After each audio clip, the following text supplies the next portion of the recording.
하나님, 저희들 수요 예배로 주님께 찬양드립니다. 우리의 마음을 받아주시고 입술의 고백을 받아주시옵소서. 예수님의 이름으로 기도드리옵나이다. 아멘. 갈보리 산 위에 찬양드립니다.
이학열 권사님 기도드리겠습니다.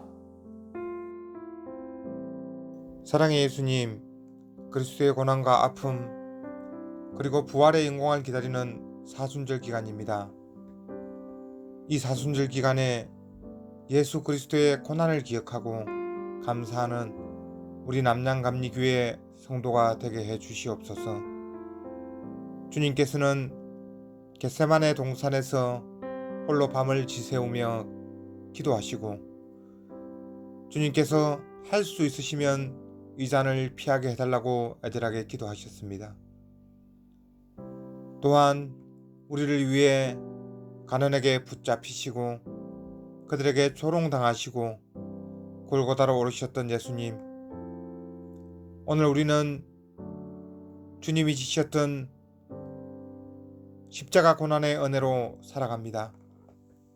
그 은혜를 기억하며 주님께서 우리의 주인이 되시고 인도자가 되셔서 주님 뜻 따라 의미 있게 이 한 주간을 살아가도록 도와주시옵소서.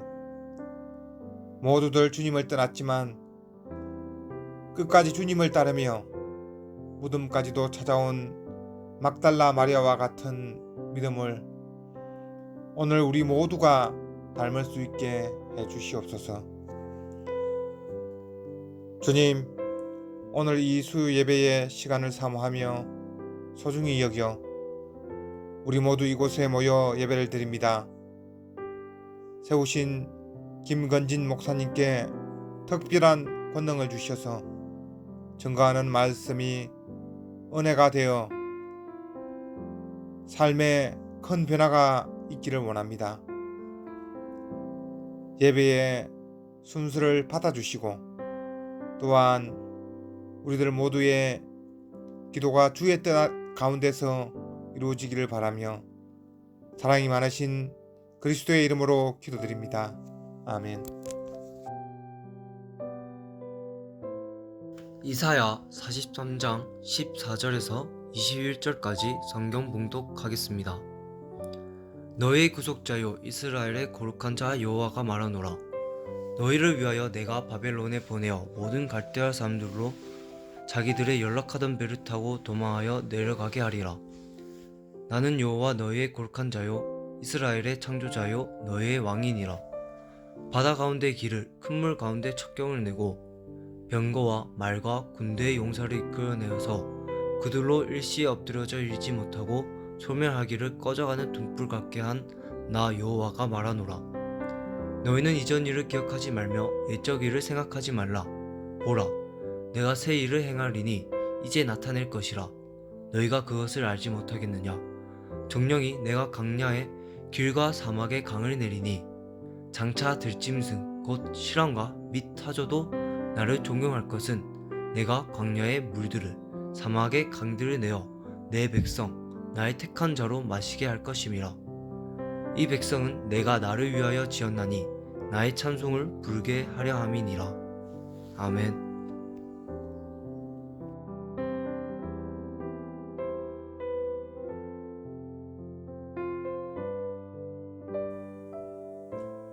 할렐루야.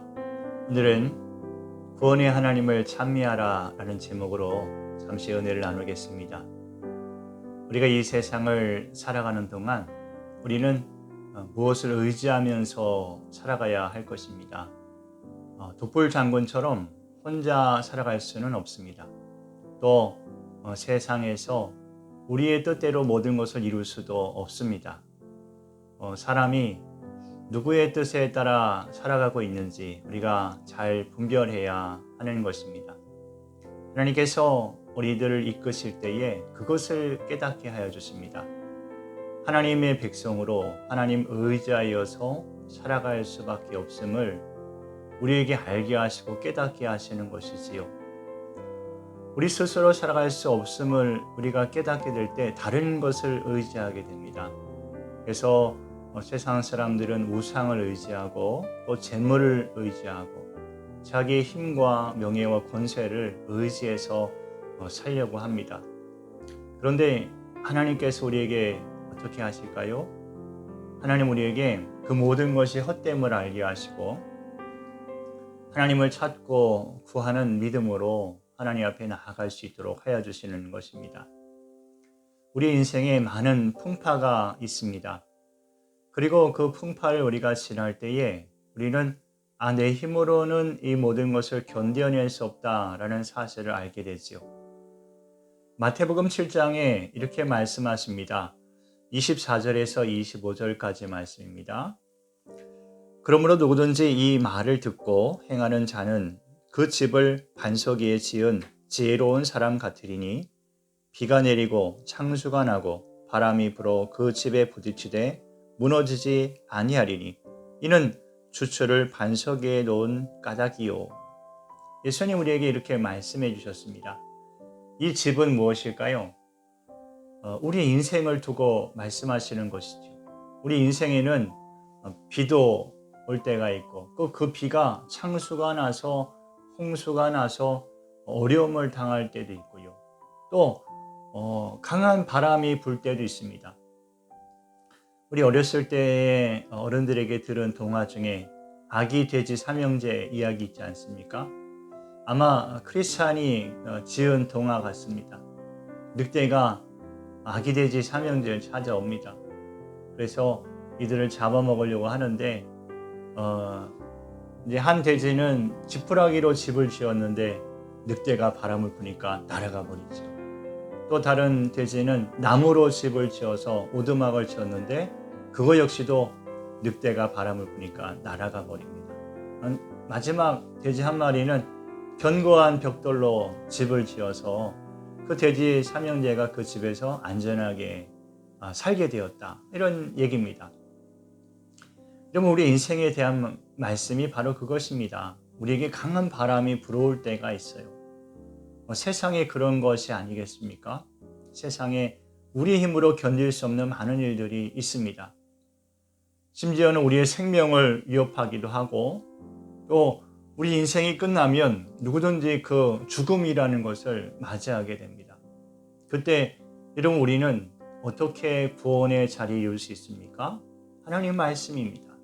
살아계신 하나님을 의지하여서 살아갈 때 우리는 그 모든 어려움과 고난과 두려움, 죽음까지도 이겨내는 믿음의 승리를 얻게 되는 것입니다.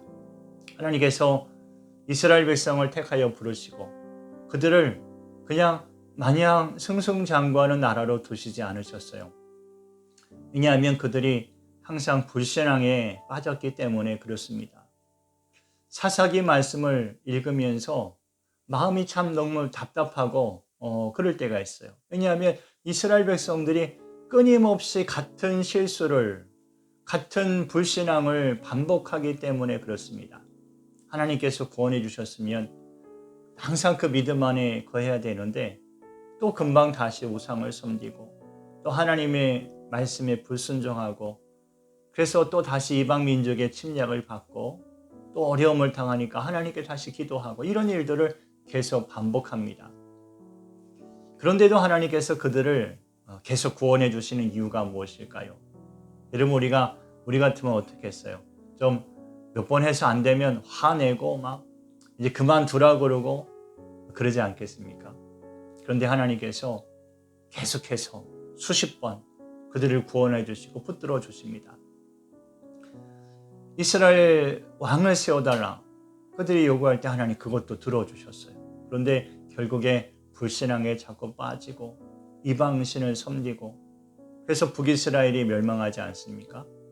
하나님께서 그럼에도 불구하고 그들을 멸망 가운데 두지 아니하시고 하나님이 구원해 주신다는 말씀이죠. 왜 그렇습니까?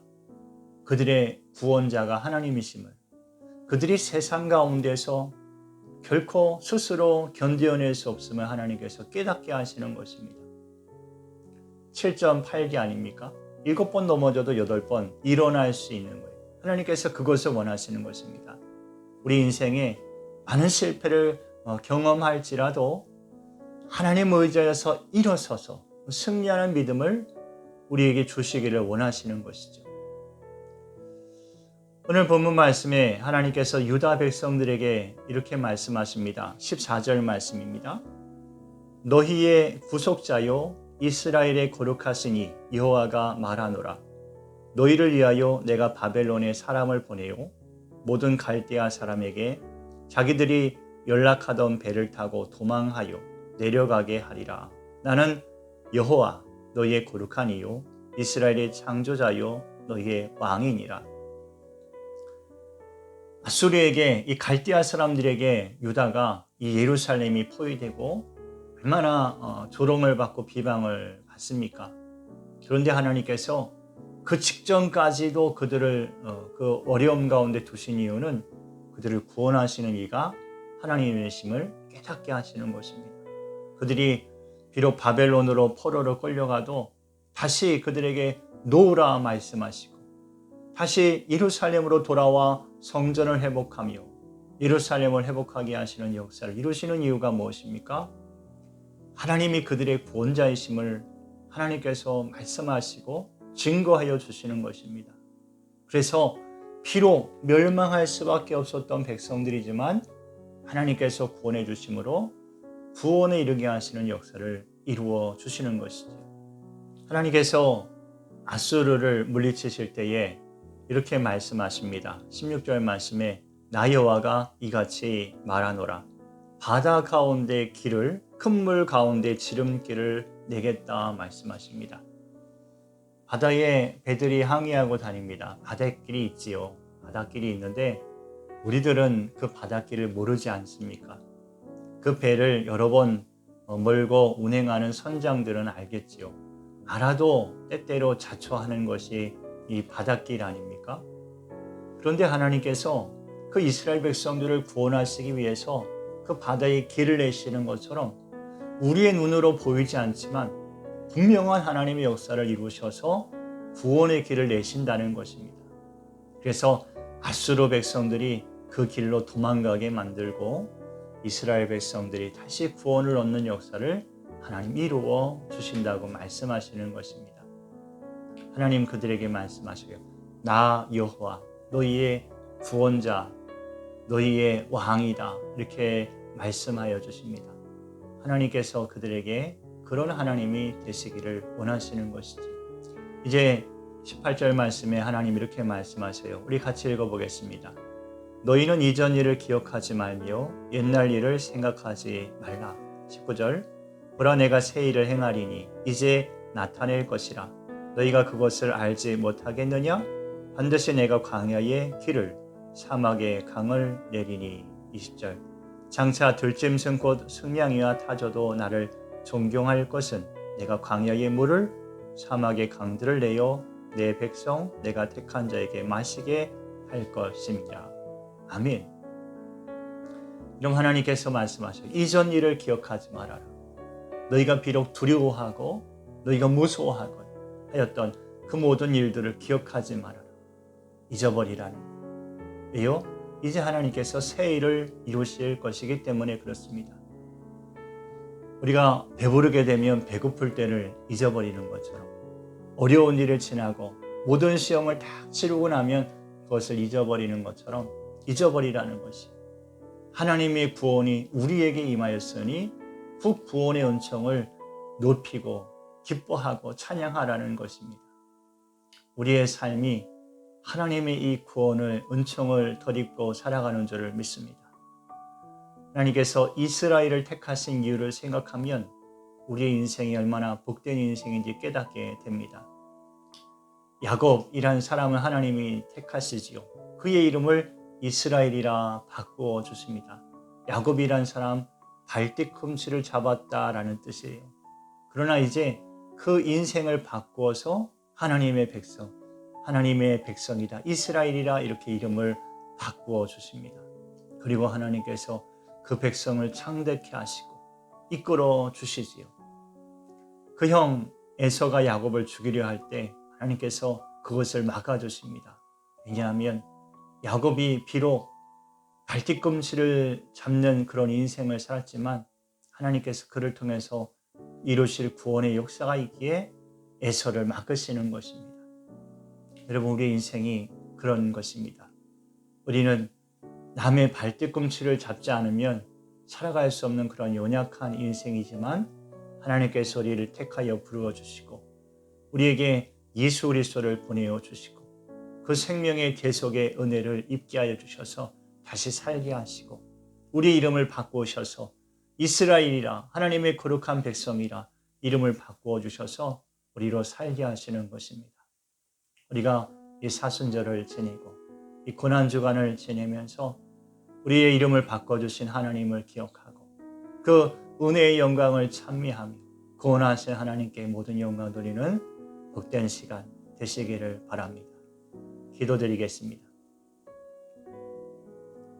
참 좋으신 아버지 하나님, 연약한 인생을 주님 붙드시고 하나님 버려졌던 인생을 불러주셔서 택하여 불러주셔서 구원받은 백성 되게 하셔서 하나님의 자녀의 거룩한 삶을 살게 하시니 감사합니다. 십자가의 은혜를 생각하며 주의 보혈의 은혜를 인하여 기뻐하며 감사하며 이 고난주간을 지냅니다.